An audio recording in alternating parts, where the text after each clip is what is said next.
প্রতিবারের নিয়ে এবছর উপস্থিত হয়েছি। আপনাদের থেকে দোয়া নেওয়ার আশায় মঞ্চে বসেছি। আমার খুব মহব্বতের, প্রিয়, স্নেহের, আপনাদের সকলেরই প্রাণের স্পন্দন, এই এলাকার গৌরব, এই এলাকায় উপস্থিত হয়ে বসবাস করে মাদ্রাসা দিয়ে ইলমুল কিরাতের উপরে যে সমস্ত শিক্ষার্থীদেরকে কোরআন কলেজের ভিতরে প্রবেশ করিয়ে দিচ্ছে, পবিত্র কোরআনের হেফজ যাদের কলমের ভিতরে, অন্তরের ভিতরে, কলেজের মধ্যে দিয়ে দিচ্ছে, অক্লান্ত পরিশ্রম করছে দ্বীনি প্রতিষ্ঠান নিয়ে, আমার স্নেহের নূরে মুহাম্মদ মুস্তাফা সাল্লাল্লাহু আলাইহি ওয়াসাল্লাম তাহফিজুল কোরআন নুরানি ও হিফজ মাদ্রাসার সম্মানিত সুদক্ষ পরিচালক আল্লামা হাফেজ মুহাম্মদ নুরউদ্দিন আল কাদরি দামা ইকবালুহু, উপস্থিত আজকের মাহফিলের সম্মানিত আহ্বায়ক সচিব, সামনে বসা সম্মানিত সামিঈন কিরাম, শ্রোতা মণ্ডলী, সোশ্যাল মিডিয়ার মাধ্যমে লাইভে যারা সংযুক্ত থেকে মাহফিল উপভোগ করছেন, পর্দার আড়াল থেকে পর্দানসীন মুস্তুরাত খাওয়াতিন, মা এবং বোনেরা যারা শুনছেন, লাউড স্পিকারের আওয়াজ যত দূর শোনা যায়, যে যেখান থেকে শুনছেন, সকলকে জানাচ্ছি অন্তরের অন্তঃস্থল থেকে আন্তরিক শুভেচ্ছা এবং মুবারকবাদ। দোজাহানের কামলিওয়ালা বাদশাহ নবীর সুন্নাহকে জিন্দার লক্ষ্যে সশ্রদ্ধ সালাম নিবেদন করছি। জবাবটুকু দিয়ে মাহফিলকে রৌনক এবং রোশন করবেন। আসসালামু আলাইকুম ওয়া রাহমাতুল্লাহি ওয়া বারাকাতুহু। মানুষ সৃষ্টির সেরা জীব, তাতে কোনো সন্দেহ নাই। এই সৃষ্টির সেরা জীব কেমনে হইছেন? আল্লাহর অনেক সৃষ্টি থাকার পরও মানুষের দেহের থেকে বড় সৃষ্টি আছে না নাই? মানুষের শরীর থেকে আরো বড় বড় সৃষ্টি আল্লাহর রয়েছে। তন্মধ্যে 18,000 মাখলুকাতের ভিতরে মানব জাতিকে আল্লাহ শ্রেষ্ঠ করেছেন। কারণ কি? এক একজন এক এক কারণ বলবে, এক এক ধর্মের মানুষ এক এক রকমের কারণ বলবে। আমরা ওই কারণ রিসিভ করব যে কারণ উলামায়ে আহলে সুন্নাহ আমাদেরকে জানিয়ে গেছেন। ঠিক কিনা বলেন?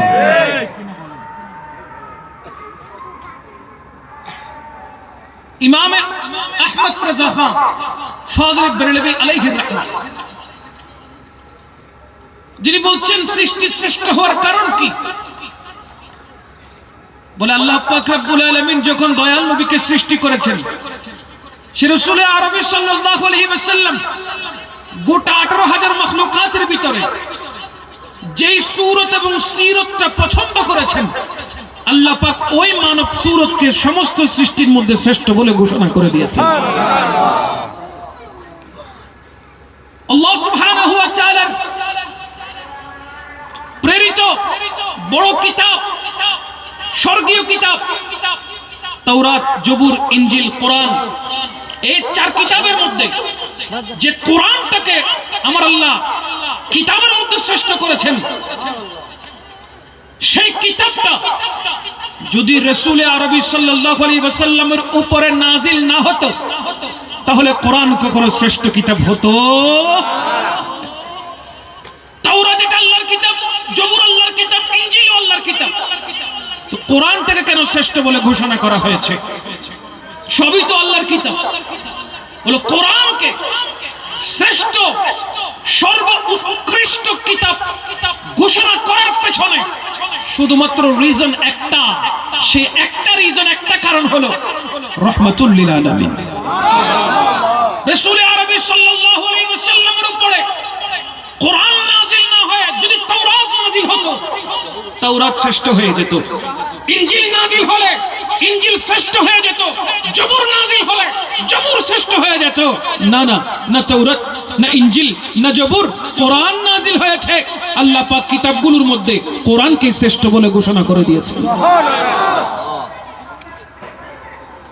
নবী পাক সাল্লাল্লাহু আলাইহি ওয়াসাল্লামের জামানায়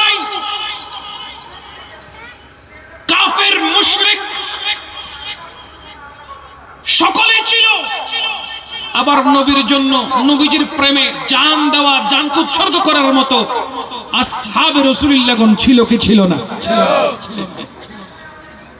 কোরআন সাক্ষী, হাদিস মুবারাকা সাক্ষী, ইসলামের ইতিহাস সাক্ষী।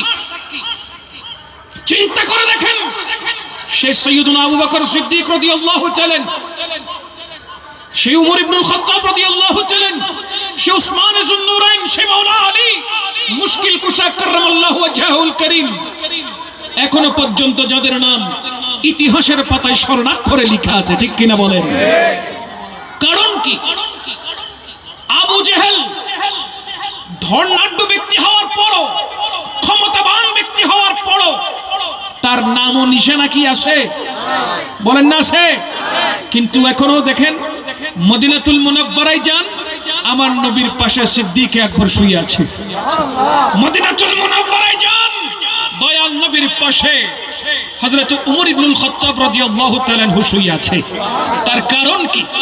আমার নবীর সাথে যারা লেগেছে তারা দামি হয়েছে, নবীকে যারা মহব্বত করেছে তারা দামি হয়েছে। সেটা জড় পদার্থ হোক। মাওলা আলী বলছেন, রাসূল আরবি সাল্লাল্লাহু আলাইহি ওয়াসাল্লাম কোন পাহাড়ের পাদদেশে যখন কদম মুবারক রেখে রেখে যেতেন, হেঁটে যেতেন, সাথে সাথে পাহাড়ের পাদদেশে থাকা ওই ছোট ছোট পাথর কণাগুলো আমার নবীকে দেখে কালমা পরিবেশন করতেন, কালমা পাঠ করতেন, দয়াল নবীকে সালাম আরজ করতেন।